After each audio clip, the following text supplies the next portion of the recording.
You almost didn't exist. Not because your parents almost didn't meet, because 70,000 years ago, every human on Earth was down to about 1,000 breeding pairs. That's it. That's the whole species. A football stadium has more people in it than all of humanity did back then. And it happened twice. Two times we nearly got wiped out.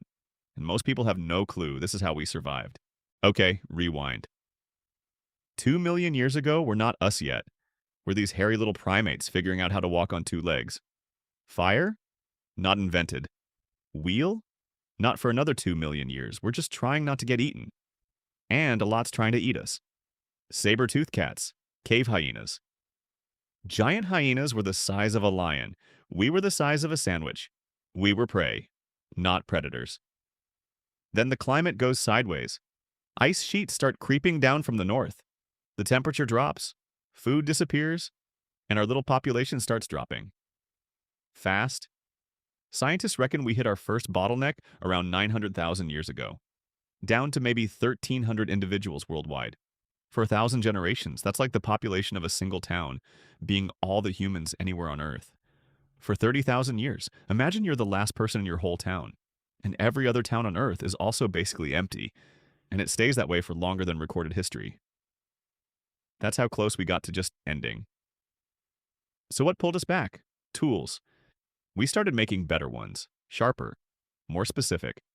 Someone figured out you could tie a rock to a stick, and now you've got a spear. Suddenly we can hunt things that used to hunt us. And we mastered fire. Not just using it, controlling it. Cooking with it, sleeping around it, keeping predators away from it.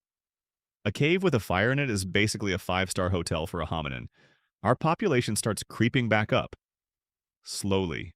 Century by century. We spread out of Africa. Bit by bit. A few thousand years here. A few thousand there. By 100,000 years ago, we're doing okay. Not thriving. But hanging in. Then round two. About 74,000 years ago, a volcano on Sumatra called Toba erupts. And I don't mean a normal eruption. I mean the biggest eruption of the last 2 million years. Toba threw more ash into the sky than the last 25 million years of volcanic activity combined. It's not even close.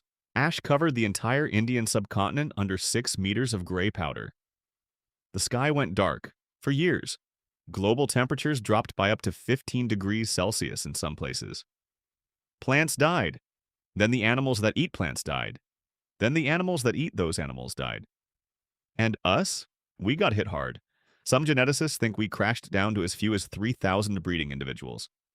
Total, for the whole planet. That's why humans today have almost no genetic diversity compared to other animals. There are 2 chimps in the same forest that share more DNA differences than you and someone from the other side of the planet. We're all descended from that tiny group. All 8 billion of us. Cousins. Literal, actual cousins. But here's what's mental. The people who came out of that bottleneck, they weren't just survivors. They were smarter. Something changed. Whether it was random mutation or brutal selection or both, the humans on the other side of Toba started doing things earlier. Humans just didn't. Cave art shows up.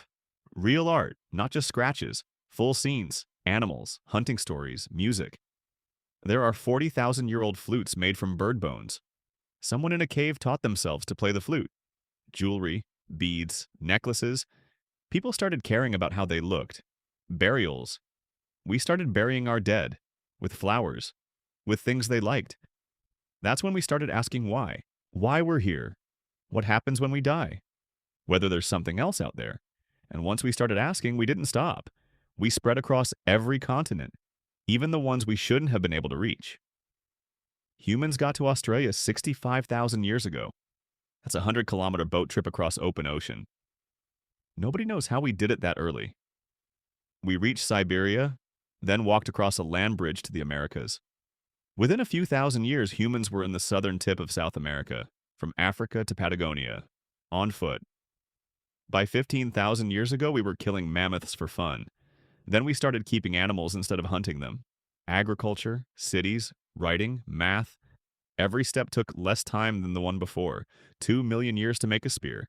10,000 years to go from spear to city. 6,000 years to go from city to moon landing.